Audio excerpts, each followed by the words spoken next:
ប្រាសាទព្រះវិហារនៅពេលនេះគឺពោរពេញទៅដោយអំបែងនិងសម្បកគ្រាប់ជាច្រើនប្រភេទដែលយោធាសៀមបានទម្លាក់មកលើនៅអំឡុងពេលសង្គ្រាមឈ្លានពានរចនាបថដ៏ស្រស់ស្អាតរបស់ប្រាសាទបានคล้ายទៅជាគំនរថ្មបែកបាក់បរិវេណប្រាសាទតែធ្លាប់តែល្អស្រស់បំព្រងបានឆេះខ្លោចคล้ายជាផេះផង់ដែលបានឃើញហើយឈឺផ្សាបំផុតទីប្រាសាទដែលធ្លាប់មកទស្សនាដោយក្តីរីករាយនិងមានមោទនភាពបំផុតបានប្រែក្លាយជាទីបង្កប់នូវការឈឺចាប់មួយដែលគ្មានថ្ងៃបំភ្លេចបាន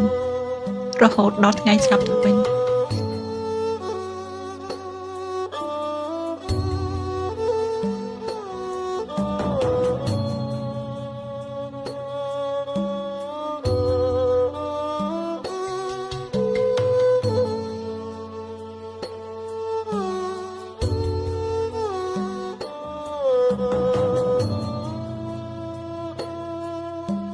ខ្ញុំសូមបួងសួង